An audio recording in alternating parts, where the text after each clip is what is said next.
It was, as I have said, a fine autumnal day. The sky was clear and serene, and nature wore that rich and golden livery which we always associate with the idea of abundance.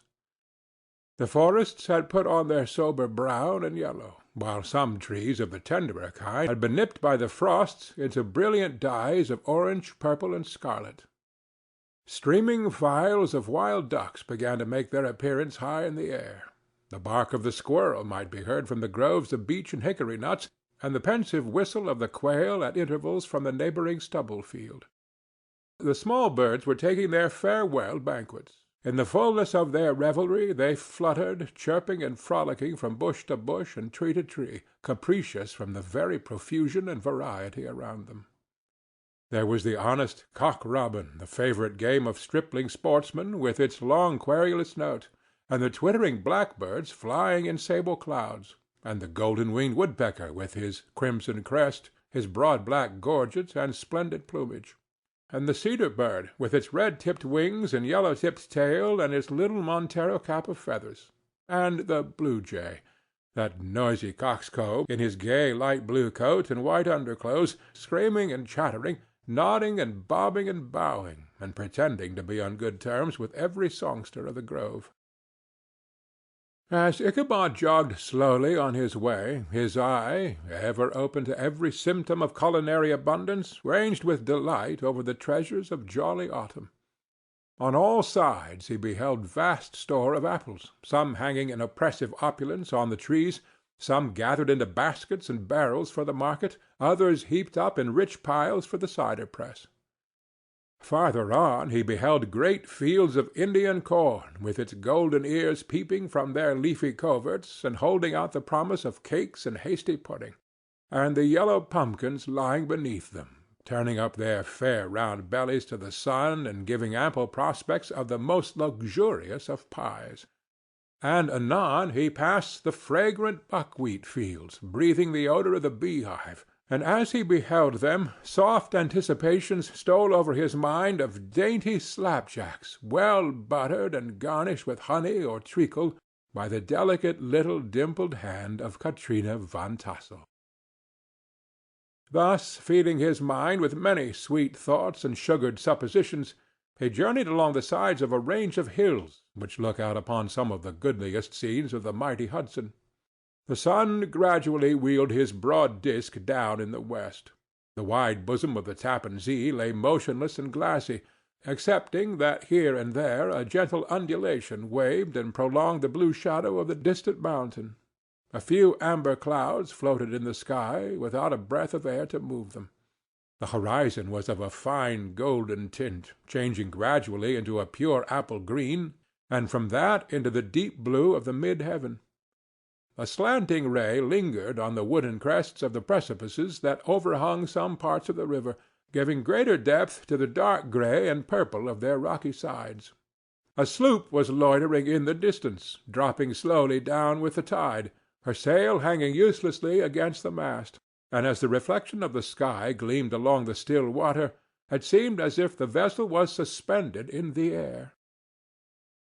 It was toward evening that Ichabod arrived at the castle of the Herr Van Tassel, which he found thronged with the pride and flower of the adjacent country. Old farmers, a spare leathern-faced race, in homespun coats and breeches, blue stockings, huge shoes, and magnificent pewter buckles, their brisk, withered little dames, in close-crimped caps, long-waisted short gowns, homespun petticoats, with scissors and pin-cushions, and gay calico pockets hanging on the outside. Buxom lasses, almost as antiquated as their mothers, excepting where a straw hat, a fine ribbon, or perhaps a white frock gave symptoms of city innovation. The sons, in short, square-skirted coats, with rows of stupendous brass buttons, and their hair generally queued in the fashion of the times, especially if they could procure an eel-skin for the purpose, it being esteemed throughout the country as a potent nourisher and strengthener of the hair.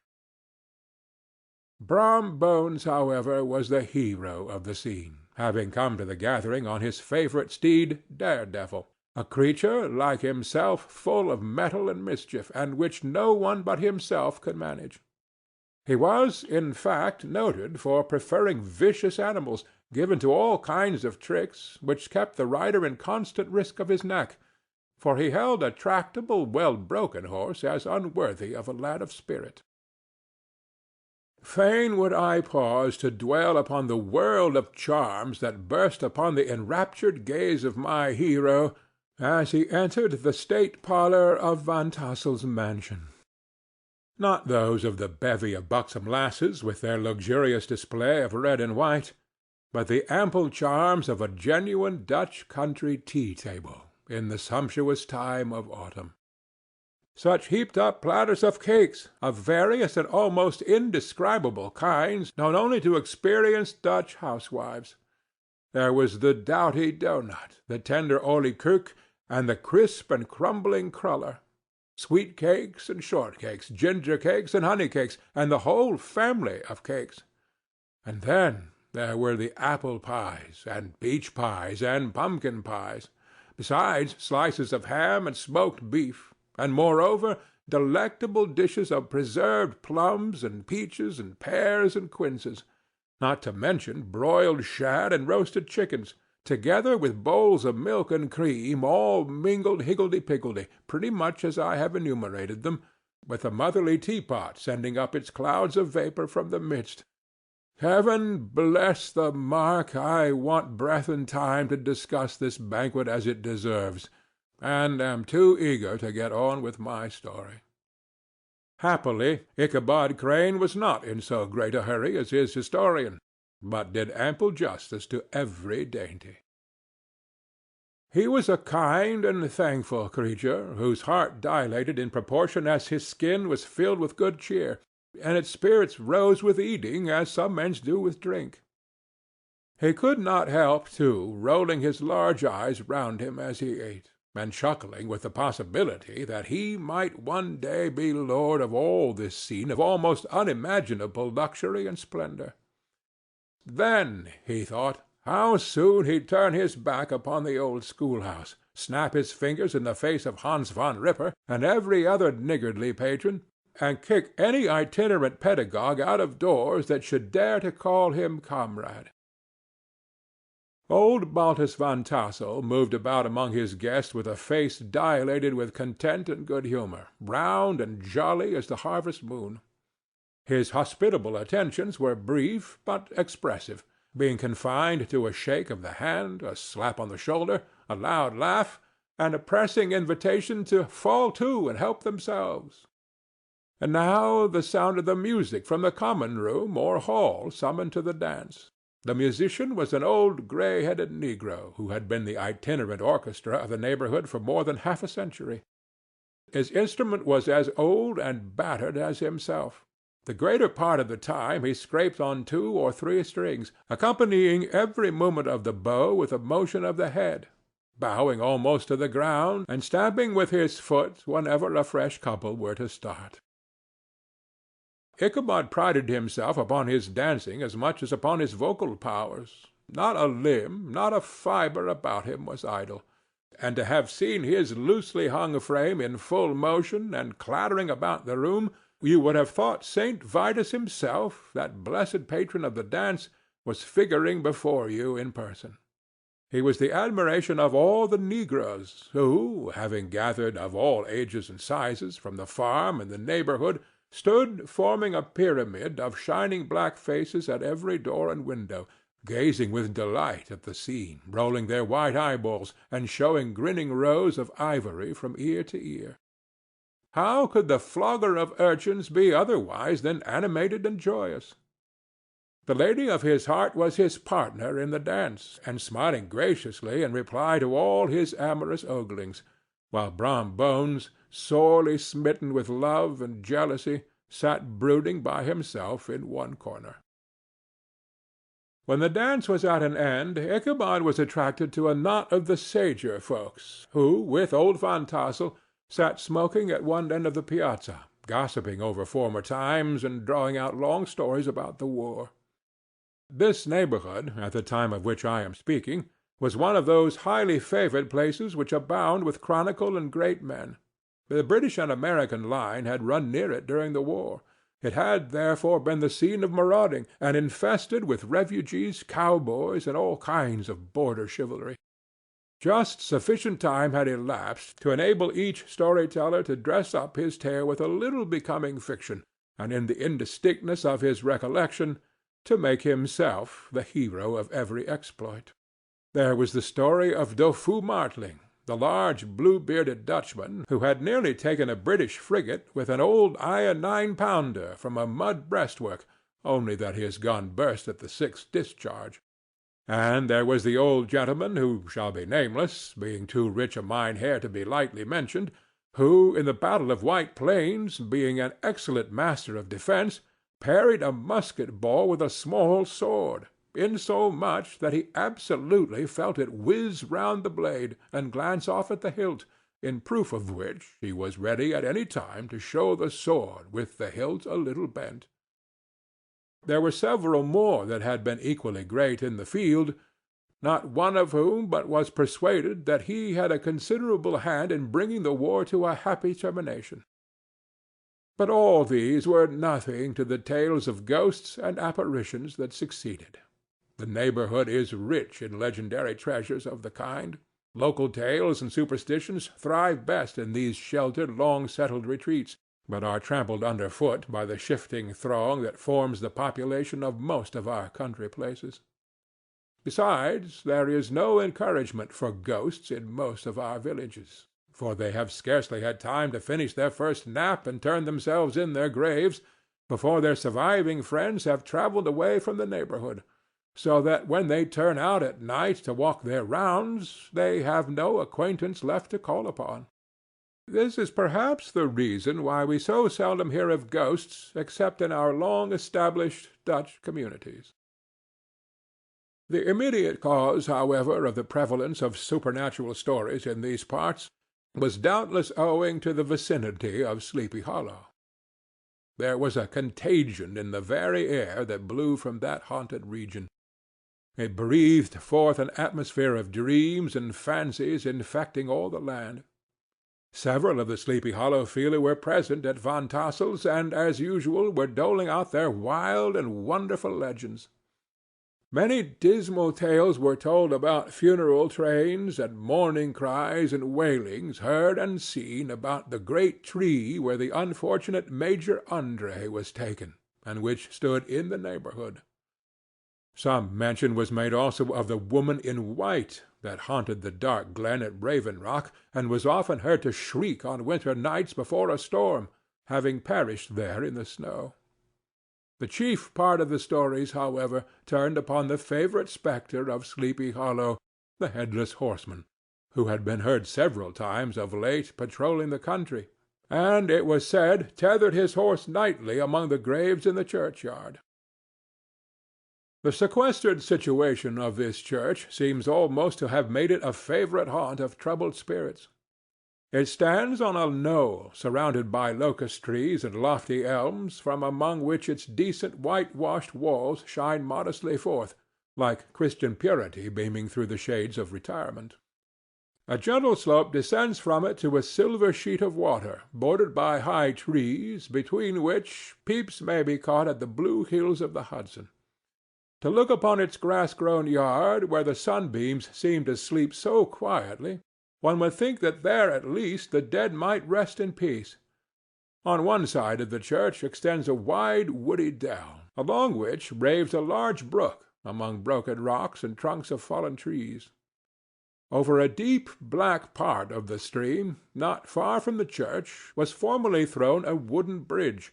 The road that led to it and the bridge itself were thickly shaded by overhanging trees, which cast a gloom about it even in the daytime, but occasioned a fearful darkness at night. Such was one of the favorite haunts of the headless horseman, and the place where he was most frequently encountered. The tale was told of old Brewer, a most heretical disbeliever in ghosts, how he met the horseman returning from his foray into Sleepy Hollow, and was obliged to get up behind him, how they galloped over bush and brake, over hill and swamp, until they reached the bridge, when the horseman suddenly turned into a skeleton, threw old Brewer into the brook, and sprang away over the tree-tops with a clap of thunder. The story was immediately matched by a thrice marvellous adventure of Brom Bones, who had made light of the galloping Hessian as an errant jockey. He affirmed that on returning one night from the neighbouring village of Sing Sing, he had been overtaken by this midnight trooper, that he had offered to race with him for a bowl of punch, and should have won it too, for Daredevil beat the goblin horse all hollow, but just as they came to the church bridge, the Hessian bolted and vanished in a flash of fire. All these tales, told in that drowsy undertone with which men talk in the dark, the countenances of the listeners only now and then receiving a casual gleam from the glare of a pipe, sank deep in the mind of Ichabod. He repaid them in kind with large extracts from his invaluable author, Cotton Mather, and added many marvellous events that had taken place in his native state of Connecticut, and fearful sights which he had seen in his nightly walks about Sleepy Hollow. The revel now gradually broke up. The old farmers gathered together their families in their wagons, and were heard for some time rattling along the hollow roads and over the distant hills. Some of the damsels mounted on pillions behind their favourite swains, and their light-hearted laughter, mingling with the clatter of hoofs, echoed along the silent woodlands, sounding fainter and fainter until they gradually died away, and the late scene of noise and frolic was all silent and deserted. Ichabod only lingered behind, according to the custom of country lovers, to have a tête-à-tête with the heiress, fully convinced that he was now on the high road to success. What passed at this interview I will not pretend to say, for in fact I do not know. Something, however, I fear me, must have gone wrong, for he certainly sallied forth after no very great interval, with an air quite desolate and chapfallen. Oh, these women! These women! Could that girl have been playing off any of her coquettish tricks? Was her encouragement of the poor pedagogue all a mere sham to secure her conquest of his rival? Heaven only knows, not I. Let it suffice to say, Ichabod stole forth with the air of one who had been sacking a hen-roost, rather than a fair lady's heart. Without looking to the right or left to notice the scene of rural wealth on which he had so often gloated, he went straight to the stable, and with several hearty cuffs and kicks roused his steed most uncourteously from the comfortable quarters on which he was soundly sleeping, dreaming of mountains of corn and oats, and whole valleys of timothy and clover. It was the very witching time of night that Ichabod, heavy-hearted and crestfallen, pursued his travels homewards, along the sides of the lofty hills which rise above Tarrytown, and which he had traversed so cheerily in the afternoon. The hour was as dismal as himself. Far below him the Tappan Zee spread its dusky and indistinct waste of waters, with here and there the tall mast of a sloop riding quietly at anchor under the land. In the dead hush of midnight he could even hear the barking of the watch-dog from the opposite shore of the Hudson, but it was so vague and faint as only to give an idea of his distance from this faithful companion of man. Now and then, too, the long-drawn crowing of a cock, accidentally awakened, would sound far, far off, from some farmhouse away among the hills, but it was like a dreaming sound in his ear. No signs of life occurred near him, but occasionally the melancholy chirp of a cricket, or perhaps the guttural twang of a bullfrog from a neighboring marsh, as if sleeping uncomfortably and turning suddenly in his bed. All the stories of ghosts and goblins that he had heard in the afternoon now came crowding upon his recollection. The night grew darker and darker, the stars seemed to sink deeper in the sky, and driving clouds occasionally hid them from his sight. He had never felt so lonely and dismal. He was, moreover, approaching the very place where many of the scenes of the ghost stories had been laid.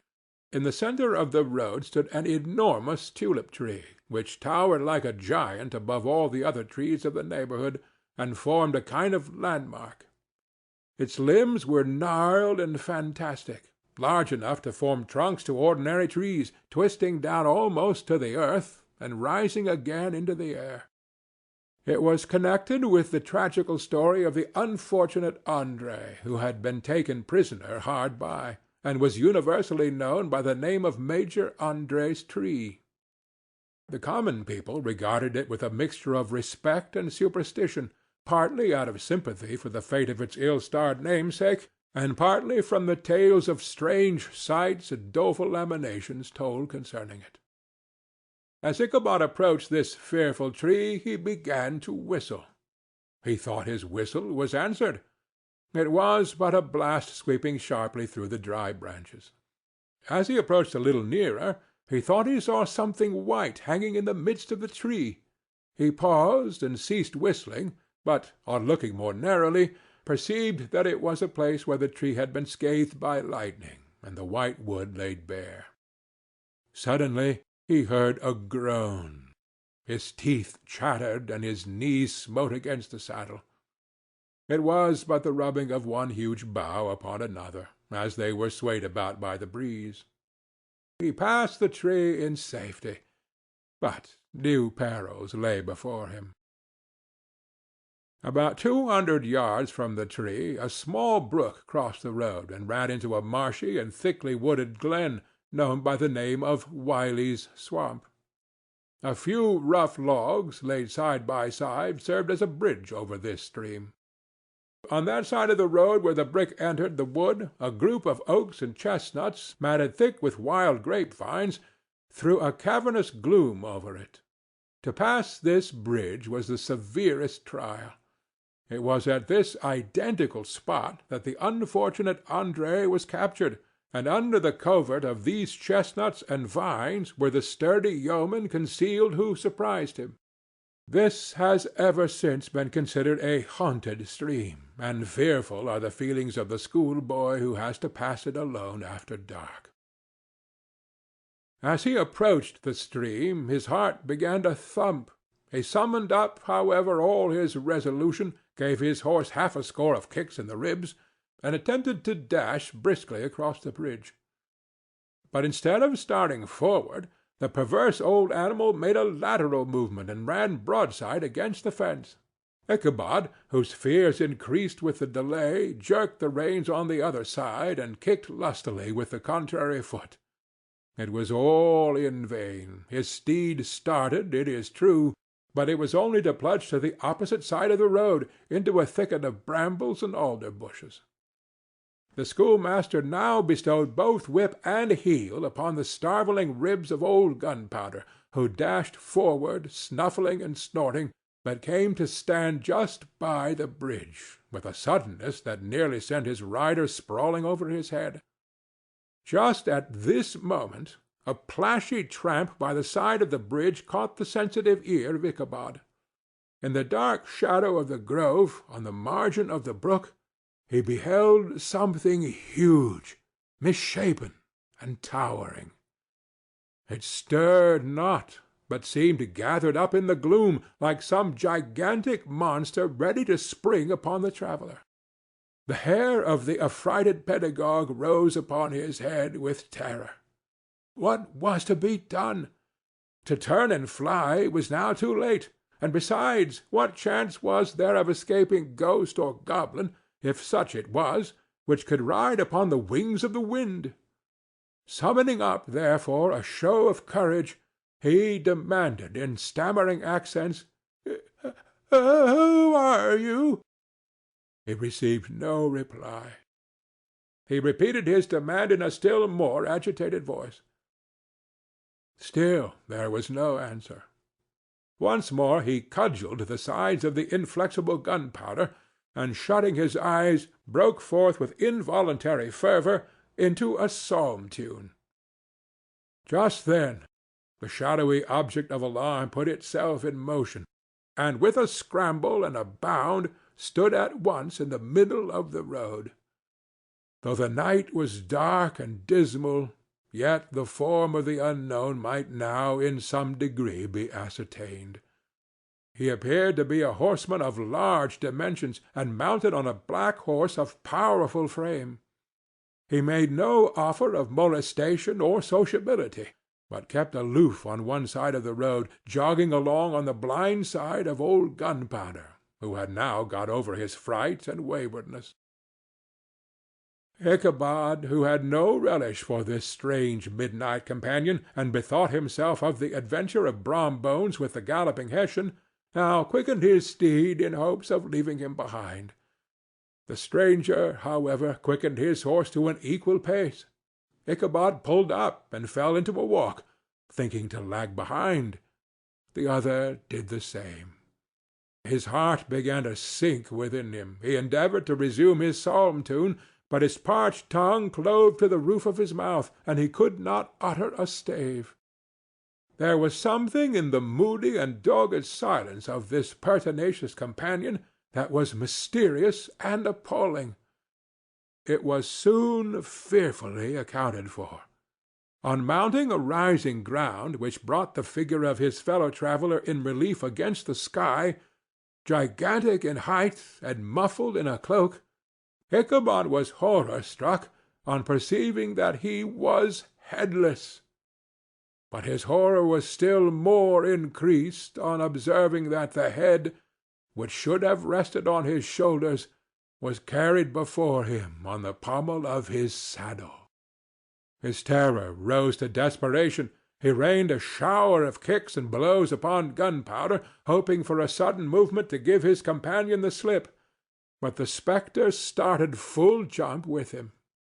Away then they dashed through thick and thin, stones flying and sparks flashing at every bound. Ichabod's flimsy garments fluttered in the air as he stretched his long, lank body away over his horse's head in the eagerness of his flight. They had now reached the road which turns off Sleepy Hollow, but Gunpowder, who seemed possessed with a demon, instead of keeping up it, made an opposite turn and plunged headlong downhill to the left. This road leads through a sandy hollow shaded by trees for about a quarter of a mile, where it crosses the bridge famous in goblin story, and just beyond swells the green knoll on which stands the whitewashed church. As yet the panic of the steed had given his unskilful rider an apparent advantage in the chase, but just as he had got half-way through the hollow, the girths of the saddle gave way, and he felt it slipping from under him. He seized it by the pommel and endeavored to hold it firm, but in vain, and had just time to save himself by clasping old Gunpowder round the neck, when the saddle fell to the earth, and he heard it trampled under foot by his pursuer. For a moment the terror of Hans Van Ripper's wrath passed across his mind, for it was his Sunday saddle, but this was no time for petty fears. The goblin was hard on his haunches, and, unskilful rider that he was, he had much ado to maintain his seat, sometimes slipping on one side, sometimes on another, and sometimes jolted on the high ridge of his horse's backbone, with a violence that he verily feared would cleave him asunder.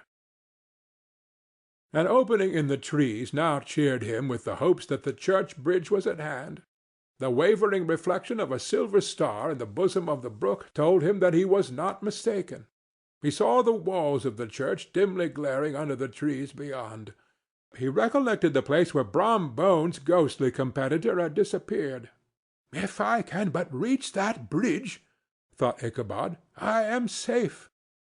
Just then he heard the black steed panting and blowing close behind him. He even fancied that he felt its hot breath.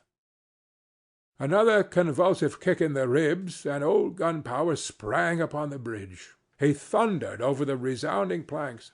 He gained the opposite side, and now Ichabod cast a look behind to see if his pursuer should vanish, according to rule, in a flash of fire and brimstone. Just then he saw the goblin rising in his stirrups, and in the very act of hurling his head at him. Ichabod endeavored to dodge the horrible missile, but too late.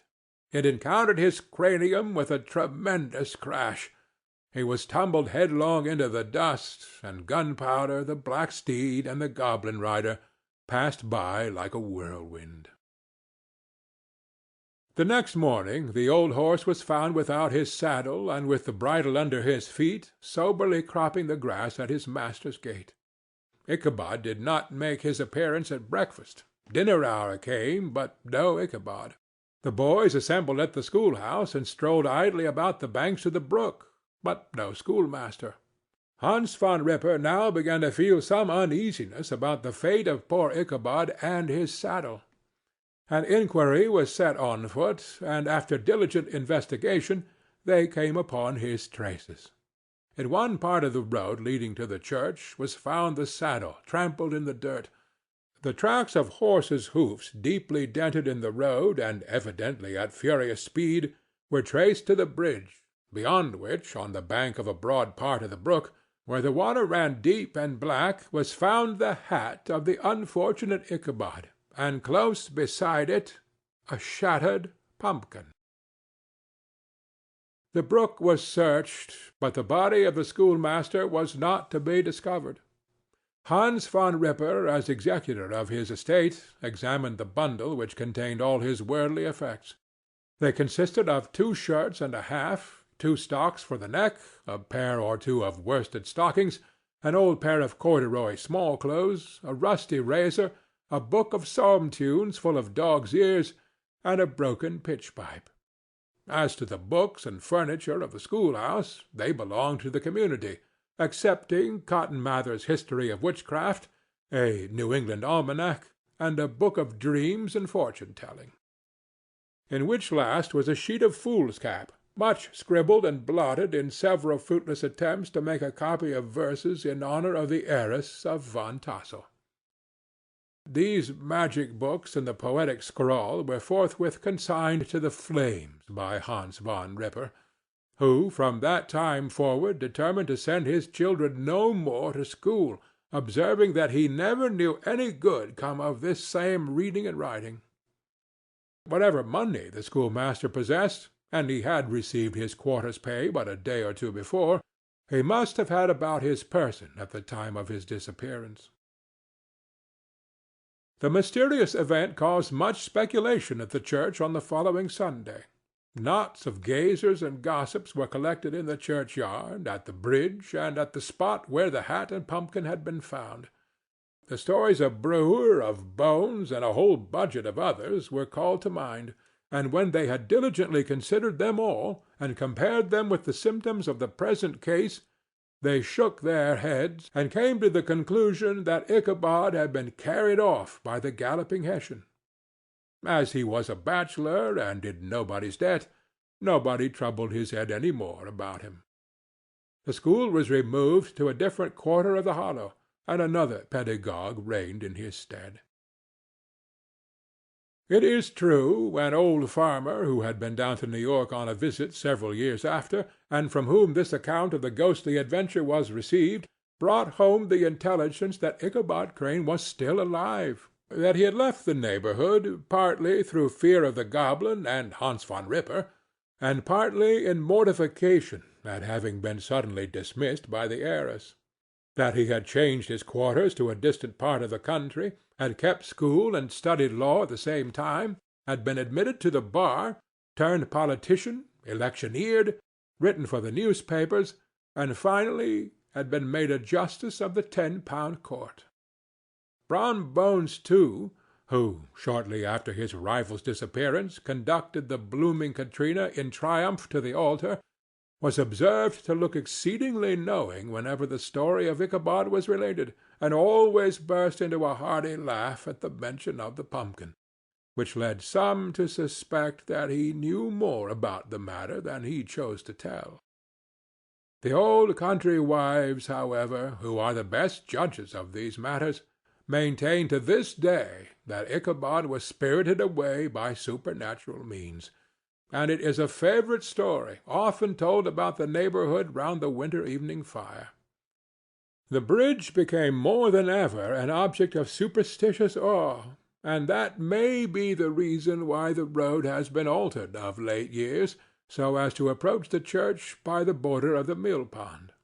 The schoolhouse, being deserted, soon fell to decay, and was reported to be haunted by the ghost of the unfortunate pedagogue, and the ploughboy, loitering homeward of a still summer evening, has often fancied his voice at a distance, chanting a melancholy psalm tune among the tranquil solitudes of Sleepy Hollow. Postscript, found in the handwriting of Mr. Knickerbocker. The preceding tale is given almost in the precise words in which I heard it related at a corporation meeting at the ancient city of Manhattoes, at which were present many of its sagest and most illustrious burghers. The narrator was a pleasant, shabby, gentlemanly old fellow, in pepper-and-salt clothes, with a sadly humorous face, and one whom I strongly suspected of being poor, he made such efforts to be entertaining. When his story was concluded, there was much laughter and approbation, particularly from 2 or 3 deputy aldermen, who had been asleep the greater part of the time. There was, however, one tall, dry-looking old gentleman, with beetling eyebrows, who maintained a grave and rather severe face throughout, now and then folding his arms, inclining his head, and looking down upon the floor, as if turning a doubt over in his mind. He was one of your wary men, who never laugh but upon good grounds, when they have reason and law on their side. When the mirth of the rest of the company had subsided, and silence was restored, he leaned one arm on the elbow of his chair, and sticking the other akimbo, demanded, with a slight but exceedingly sage motion of the head and contraction of the brow, what was the moral of the story, and what it went to prove. The story-teller, who was just putting a glass of wine to his lips as a refreshment after his toils, paused for a moment, looked at his inquirer with an air of infinite deference, and lowering the glass slowly to the table, observed that the story was intended most logically to prove that there is no situation in life but has its advantages and pleasures, provided we will but take a joke as we find it. That, therefore, he that runs races with goblin troopers is likely to have rough riding of it. Ergo, for a country schoolmaster to be refused the hand of a Dutch heiress is a certain step to high preferment in the state. The cautious old gentleman knit his brows tenfold closer after this explanation, being sorely puzzled by the ratiocination of the syllogism, while, methought, the one in pepper and salt eyed him with something of a triumphant leer. At length he observed that all this was very well, but still he thought the story a little on the extravagant. There were 1 or 2 points on which he had his doubts. "Faith, sir," replied the story-teller, "as to that matter, I don't believe one half of it myself." D.K. End of The Legend of Sleepy Hollow, by Washington Irving. Read by Bob Neufeld.